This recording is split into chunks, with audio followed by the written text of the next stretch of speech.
My name's Clara, and if you told me a year ago I'd be where I am now, I'd have laughed in your face. Life's been no fairy tale for me. Born and raised in a small town, life handed me lemons, and frankly, the lemonade never did taste sweet. I married young, thinking it was my ticket to a better life. Boy, was I wrong. The marriage tanked, and I was left with a baby boy, Alex, to raise on my own. Fast forward a few decades, and there I was, 51, working my fingers to the bone at the local supermarket. 12-hour shifts, barely making ends meet, and dreaming of a break that seemed like it would never come.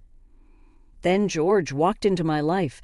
He was a few years older, with that silver fox look that can make a woman's heart beat faster.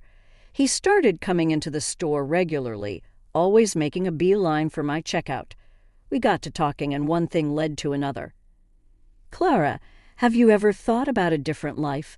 George asked me one evening as we closed down the store, his eyes searching mine. "Different how?" "Like winning the lottery and sipping cocktails on a beach," I joked, locking the doors and turning to face him. "No, I mean with someone who could take care of you, show you a world you've never seen," he said, his voice serious, almost urgent. I laughed a bit too loudly. "George, I'm past dreaming of knights in shining armor. At this point, I'd settle for a decent night's sleep and a day off now and then."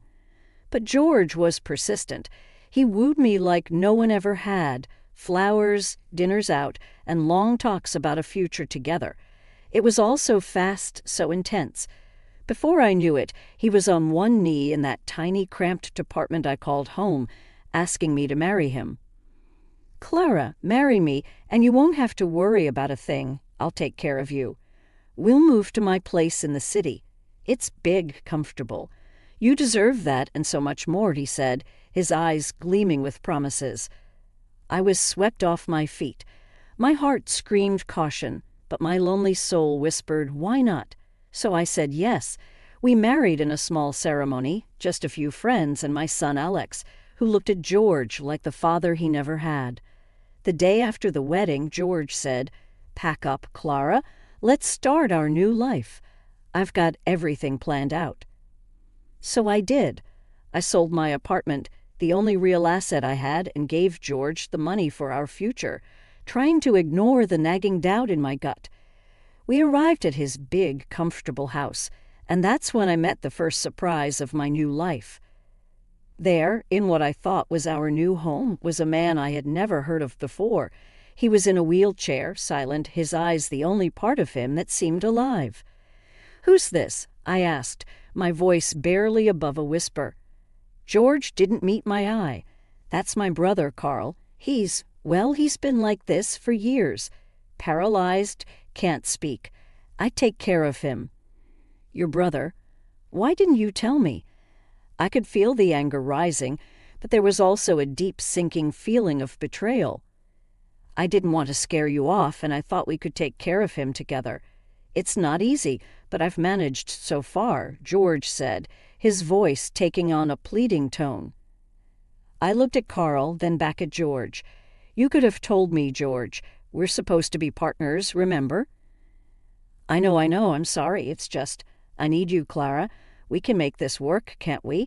George reached out, but there was something in his eyes that I couldn't read. And there I was, standing in a stranger's house, my dreams of a new beginning turning to ash.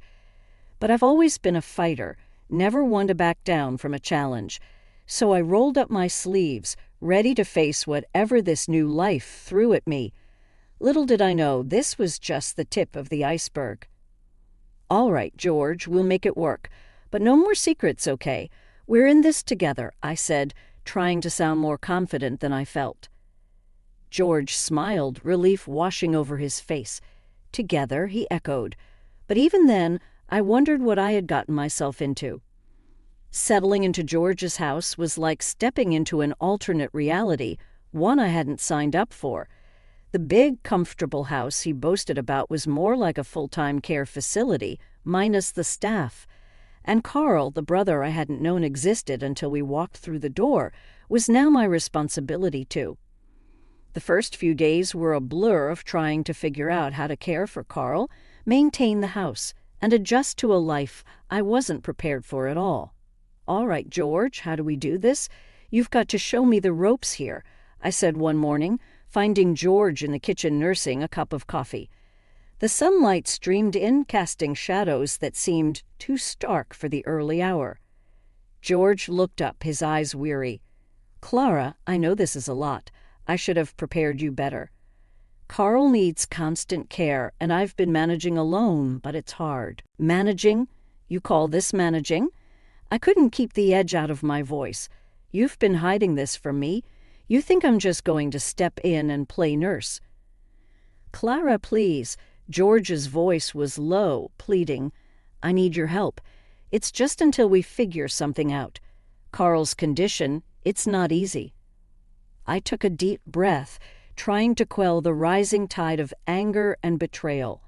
"Fine, but you're going to teach me everything. I mean everything, George. I'm not a miracle worker." Of course. Thank you, Clara." George seemed genuinely relieved, but it did little to ease my frustration.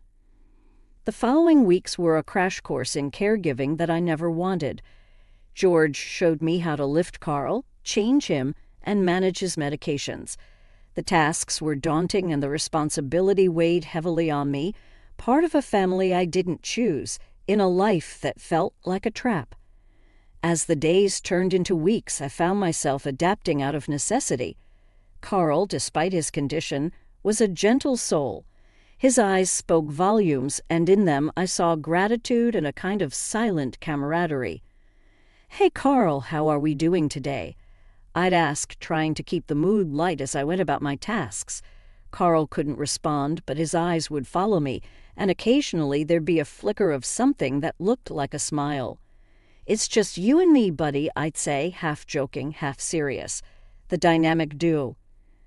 But the strain of caregiving, coupled with the isolation of our situation, started to take its toll.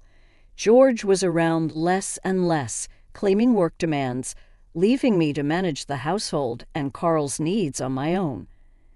The days turned into a monotonous cycle of caregiving, housework, and waiting for George to come home. Each evening, I'd watch the driveway, hoping for a sign that things would change, that George would find a way to lighten the load. But as the sunset faded to darkness, I'd be left with the chilling realization that I was on my own in this. "Tomorrow's a new day, Clara," I tell myself, clinging to a hope that was as fragile as the silence that filled the house. But with each passing day, that hope dimmed, overshadowed by the reality of my new beginning. The year rolled by like a slow-moving storm, each day blurring into the next. There I was, knee-deep in the endless tasks of caring for Carl, scrubbing floors, and tending to a bunch of pets that seemed to multiply when I wasn't looking. George. He was hardly ever around, always off on some business trip or another. The man was like a ghost, appearing just long enough to remind me he existed, before vanishing again, every month like clockwork. $3,000 would land in my account. It was supposed to be enough. George said enough for what, though? Couldn't even splash out on a new dress for Christmas, let alone anything else. Every penny was accounted for. Every expense had to go through George. Felt like I was more of an accountant than a wife. The few times George did show up, it was like having a stranger in the house. We danced around each other, making small talk that felt as stiff as the collars on the shirts I ironed for him. "George, this isn't working," I finally said one evening as he packed his suitcase for the umpteenth time. "Feels like I'm just the help around here." George, always so smooth, just flashed me that salesman's smile of his. "Clara, babe, you know how it is. The business needs me. But hey, I'm providing, right? You got everything you need." I snorted, folding my arms. "Everything except a husband. What's the point, George? You're never here. This house, it doesn't feel like a home. It's just empty." He paused, his smile faltering for a moment. "Look, I know it's tough, but it's all going to pay off, you'll see. Just gotta hang in there a bit longer." Hang in there. I was hanging by a thread, But arguing with George was like talking to a brick wall, so I let it go, watched him zip up his suitcase and head out the door, leaving me in the silence of the big empty house. Days turned into nights, and I kept on keeping on, caring for Carl, who, despite everything, was the closest thing to company I had. The pets, at least, didn't care that my conversations were one-sided. They were happy just to be fed and fussed over. But it wore on me, the loneliness, the monotony. I felt trapped in a life I hadn't chosen, a life that was chosen for me by a man who saw me more as a convenience than a partner. "Carl, what am I doing here?" I'd ask, half expecting him to answer. Of course he never did, but it was comforting to pretend, to imagine a life where the choices were mine to make. As the year mark approached, I took stock of my life. I was a caregiver, a housekeeper, a maid in a house that didn't feel like mine, my husband a ghost only present in the money he sent, and the brief visits that left me feeling more alone than ever. That year, as autumn turned the leaves golden, a letter arrived that would flip my world upside down. It was addressed to Carl, but with George away as usual, curiosity got the better of me. The envelope was thick, official-looking. I turned it over in my hands, debating before slicing it open. Inside, a letter from a lawyer, something about a visit, and discussing important matters concerning Carl's estate. I muttered to myself, glancing over at Carl, who was watching me with those knowing eyes of his. "Looks like you've got some fancy lawyer wanting to chat, Carl. Wonder what that's about." For a moment, I considered calling George, but something held me back. Instead, I wheeled Carl closer, reading the letter out loud to him. When I finished, Carl did something he hadn't done in a long time. He moved his hand weakly, gesturing for me to put the letter down, and not to call George. "You don't want me to call him?" I asked, surprised. Carl managed another weak gesture, a confirmation. It was the most communication we'd had in months, and it left me more puzzled than ever. A few days later, the lawyer arrived, a Mr. Thompson, carrying a briefcase and wearing a look of sullen importance. I showed him into the living room where Carl was already waiting, the letter on his lap. "Mrs. Clara Smith," Mr. Thompson began, then paused, checking his notes. "I'm here to discuss Mr. Carl Jackson's affairs." I nodded, feeling out of my depth. "Yes, I've been taking care of Carl. George is away on business." "I see. Well, it's imperative Carl is part of this discussion. It concerns his estate and his well-being," Mr. Thompson said, opening his briefcase. As the lawyer laid out documents, I sat stunned as he explained the truth. Carl, it turned out, was the wealthy owner of the house and much more besides. George, on the other hand, was not the brother he claimed to be, but a hired caretaker, paid handsomely to look after Carl. And there I was, playing the maid, the nurse, the everything under false pretenses. "Wait, so you're telling me this whole setup, George pretending to be Carl's brother, it's all been a lie?" I asked, my voice rising with each word. "Indeed, Mrs. Smith, I'm afraid you've been misled. Carl here is my client, and he's been under the care of George, whom we've been paying a significant sum to ensure Carl receives the best care possible," Mr. Thompson explained, not unkindly. "And what about me?" "I've been doing all the work," I interjected, my voice trailing off as the anger and betrayal settled in. "Does this mean I'm just—" "What, exactly?" "Unfortunately, it appears you've been unknowingly drawn into this deception. This is a matter we need to rectify for Carl's sake and for legal reasons," Mr. Thompson continued, glancing sympathetically at me, then at Carl. The room spun as the implications of Mr. Thompson's words sunk in. All this time, George had been using me, using us for his own gain, and Carl, unable to speak for himself, had been trapped in this lie alongside me. "So, what happens now?" I asked, feeling a mix of fear, anger, and an overwhelming sense of betrayal. "We will need to reassess Carl's care arrangements, including revisiting the financial agreements," Mr. Thompson said, closing his briefcase with a final click as the lawyer left, promising to be in touch with next steps. I turned to Carl, tears in my eyes. "I'm so sorry, Carl. I had no idea. We'll sort this out, I promise." Carl's eyes met mine, and in them I saw a glimmer of something like forgiveness or maybe just understanding. It was a small comfort, but in that moment it was all I had. After the bombshell Mr. Thompson dropped about my entire life being a lie, he hit me with another gut punch. "Unfortunately, you'll have to leave the house," he said, his voice all business, no warmth. Panic gripped me like a vice. Leave to where?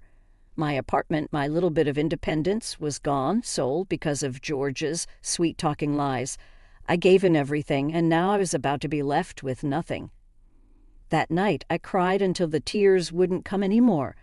My heart a mix of hurt, betrayal, and fear. By morning, desperation replaced despair. I had to do something, anything. With shaky resolve, I approached Carl, even though he couldn't respond. "Carl, I have got nowhere to go," I started, my voice cracking. "I was wondering, maybe, could I work for you officially, I mean? I can take care of you, like I've been doing." It was a shot in the dark, but Carl's eyes, they always seemed to understand more than he let on, and in that moment, they told me I wasn't alone in this mess. Mr. Thompson was called back in, and I laid it all out, raw and unfiltered. I've been doing the job anyway, haven't I? Taking care of Carl, the house, everything. I need this job. Plus, you won't find anyone who cares about Carl more than me. To my surprise, Mr. Thompson didn't immediately shut me down. Instead, he nodded, tapping his pen against his chin.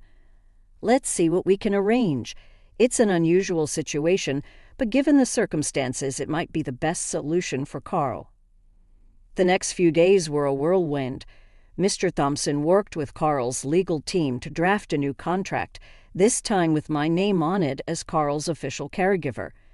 The salary was more than I'd ever dreamed of, a stark contrast to the measly sums George used to send. When Mr. Thompson handed me the contract, I felt a weight lift off my shoulders. "You'll be compensated fairly for your work, and more importantly, you'll have a place to stay," he said, handing me a pen. Signing that contract was the first step towards reclaiming my life, towards something that felt like justice after months of deception. "Thank you," I told Mr. Thompson, and even though Carl couldn't speak, I looked at him, adding, "And thank you, Carl, for giving me a chance." With the ink drying on the contract, I felt a mix of emotions. Relief because I wasn't going to be homeless. Pride because I'd stood up for myself and fought for what I needed. But underneath it all, there was a thread of sadness for the life I thought I'd have with George, for the love I thought was real. In the months following my employment under the official capacity as Carl's caregiver, life took on a routine that was both comforting and challenging.